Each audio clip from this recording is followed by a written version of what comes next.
સમજાતું ધેરફોર તમારી કૃતિ નકામી છે, that conclusion is not acceptable. એટલે એ રીતે આખી એટલે મૂળમાં એ આખું જે જગત જે બદલાઈ ગયું છે છેલ્લા આટલા વર્ષોમાં, જેમ મધુભાઈએ હમણાં લખ્યું છે કે હું તો નાનપણથી જ માઇગ્રન્ટ તરીકે જીવું છું, લગભગ મારી પરિસ્થિતિ પણ એ જ છે.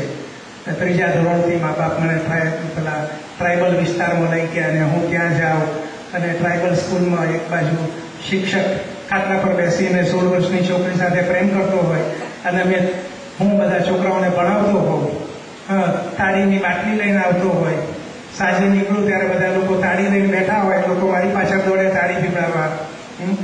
નાનપણમાં ગરીબ કુટુંબમાં જન્મેલું એટલે મને મારી સાથે કોઈ રમે નહીં, એટલે જીવજંતુઓ સાથે મારો પ્રેમ વધારે. ત્યારે એટલે આપણા ઘણા બધા કારણો, ઘણું બધું કામ કરી ગયું છે આ બધી કવિતાઓ લખવામાં. એ અકસ્માત નથી. અને વર્ષો પહેલા હું જ્યારે SYBAમાં ભણતો હતો ત્યારે સુરેશ જોશી અમારા ત્યાં ગોધરા કોલેજમાં લેક્ચર આપવા આવેલા.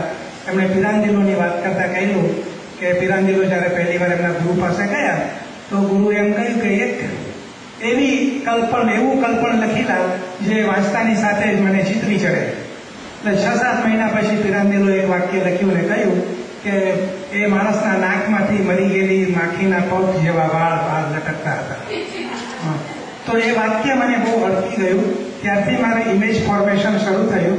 એટલે એક ઇમેજ જ્યારે હું બનાવું છું ત્યારે કાં તો પિરાંદિલોનો ગુરુ એ મારો ગુરુ બની ગયેલો છે ઇનડાયરેક્ટલી, કે વાયા ફરતો ત્યાં ગોધરાની કોલેજમાં આવી ગયો.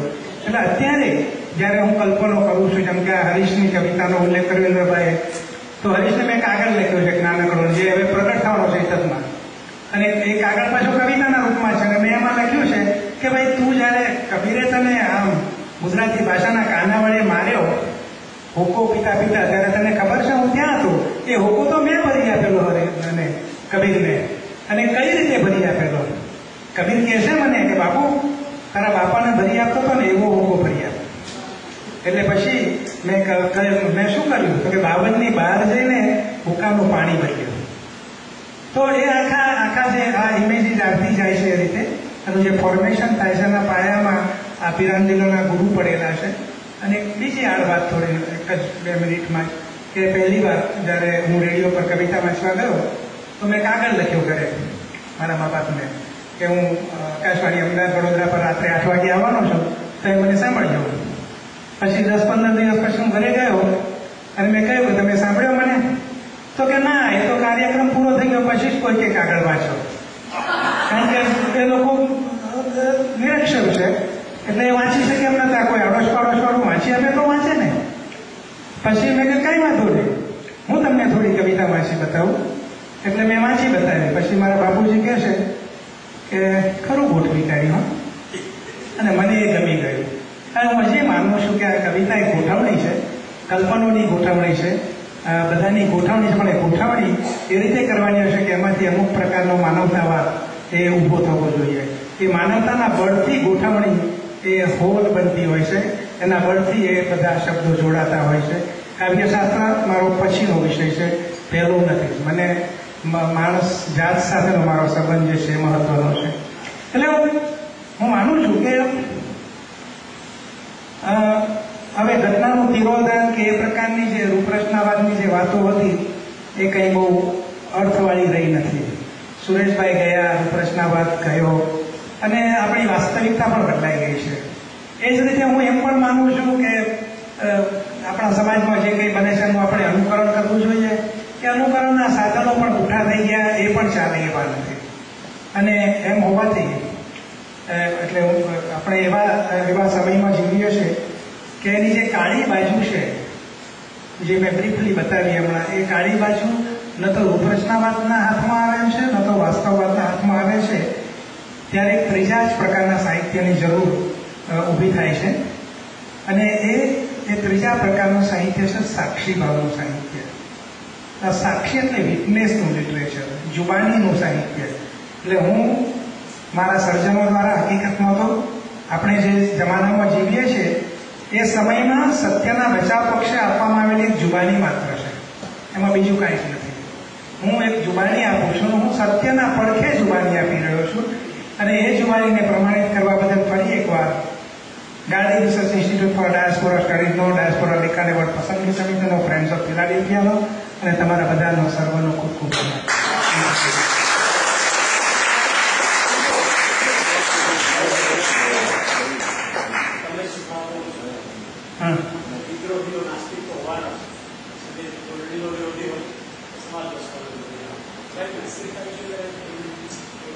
શાના વિશે? નાસ્તિકતા. બહુ એટલે મુશ્કેલ એટલા માટે છે કે ગરીબ હોવાનો સૌથી મોટો લાભ એ થઈ ગયો કે મારા મા બાપ મને ક્યારેય કોઈ મોટી જાત્રાએ નતા લઈ ગયા. એટલે નાના દેવળોમાં લઈ જાય, દરગાહ પર લઈ જાય, કબર પર લઈ જાય, જે કંઈ પથ્થર એને પૂજવાનું કે આપણે પૂજીએ. એકવાર એવા એક નાનકડું દેવળ આ ખુરશી જેટલું હોય, ખુરશી કરતા અડધું, અને મને કહ્યું કે જો આમાં મહાકાળી છે, પગે લાગ. મેં નીચા નમી ગયો, તેમાં કશું જ નતું. એટલે મેં કહ્યું આમાં તો કઈ નથી. તો કહે છે કે મહાકાળી છે. મેં મને દેખાતા હતા કે તો છે એમ માની લેવાનું. તો તમે કહો છો તો પગે લાગુ, બાકી અંદર કઈ નથી. પછી એ જયારે મને પાવાગઢ લઈ જાય એકવાર, ત્યારે પાવાગઢમાં પણ મને કહે છે કે મહાકાળીનું મૂળ સ્વરૂપ તો આપણથી જોવાય જ નહીં. મેં કહું કેમ? તો કે છડી મારે બીક લાગે, મરી જવાય. મેં કહું હું તને જોઈને નથી મરી જતો, તું બા છે ને, અને મહાકાળી પણ મા છે, તો એને જોઈને હું શા માટે મરી જાઉં? શેરનો એક્સપ્લેનેશન. એટલે આ બધા જે બાળપણના જે હતા, જે સંસ્કાર હતા, એ સંસ્કાર ધીમે ધીમે જ્યારે હું વાંચતો થયો તો I started my reading career with Albert Camus rebel. એ રેબલ પહેલું વાંચ્યું, પછી શાસ્ત્ર વાંચવા, બધું વાંચતો ગયો. તેમ તે મને લાગ્યું કે ઈશ્વર એ મારા માટે બહુ મહત્વની વસ્તુ નથી. પણ હું એમ માનું છું કે જો કોઈને ઈશ્વર મળે તો મને બહુ ગમશે, કારણ કે એટલીસ્ટ મને શાંતિ થશે કે ઈશ્વર છે.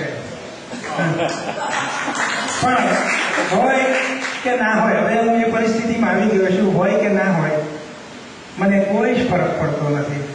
એમના હોવાથી પણ મને સ્વર્ગ મળે કે ન મળે તો પણ ફરક નથી પડતો. આ પૃથ્વી પર મેં હમણાં છેલ્લી જે કવિતા લખી છે, જે નવનીત સમર્પણમાં આવી છે, કે આ પૃથ્વી પર મને નરકમાં રહેવાની પૂરેપૂરી તાલીમ મળી રહી છે. એટલે હું મરી જાઉં પછી નરકમાં જાઉં, મને કંઈ ખબર પડવાની નથી. Thank you.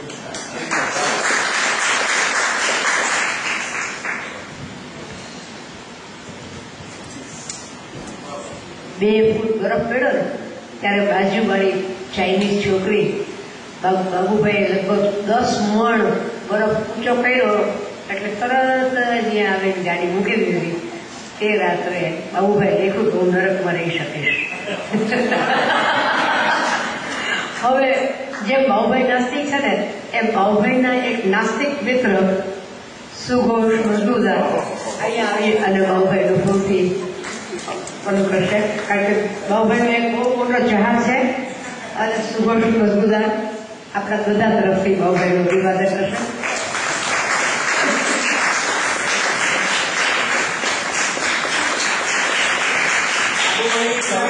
સમજાવી નથી, પણ કોશિશ કરો.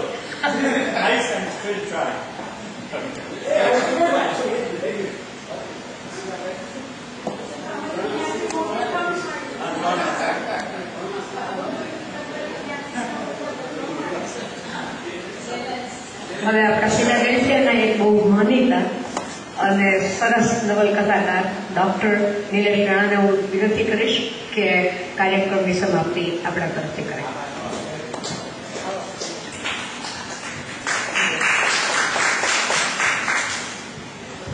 હેલો. સૌપ્રથમ તો ડાયસ્પોરિક લિટરેચર માટેનો પ્રથમ એવોર્ડ મેળવવા માટે બાબુભાઈ સુથારને આપણા સૌ તરફથી ખૂબ ખૂબ અભિનંદન. બીજું, આ એવોર્ડને અમેરિકા લાવવા માટે અને ડાયસ્પોરિક લિટરેચરને લોકોની સમક્ષ મૂકવા માટે અને એના વિશે ખૂબ સુંદર માહિતી આપવા બદલ બળવંતભાઈ જાણીનો ખૂબ ખૂબ આભાર. આ પ્રસંગે ઉપસ્થિત રહેવા માટે મધુરાય, ઇન્દ્રભાઈ, મધુસૂદનભાઈ, હર્નિશભાઈ, ઉત્તમભાઈ, પન્નાબેન, નટવરભાઈ અને કિશોરભાઈનું પણ હું સ્વાગત કરું છું. અને અહીંયા આવવા બદલ આપણો પણ ખૂબ ખૂબ આભાર. અને શ્રોતાજનો, ખાસ અહીંયા બેસીને આટલું સુંદર રીતે આયોજન રાખ્યું અને તમે સાંભળ્યું એ બદલ પણ તમારો આભાર. અને સૌથી મોટો આભાર આજનો જે પ્રોગ્રામ જેમને ગોઠવ્યો છે એ સુચિબેન અને ગિરીશભાઈને સારી થેન્ક યુ વેરી મચ. ભોજન હાજર છે એટલે ગ્રહણ કરીને જશો.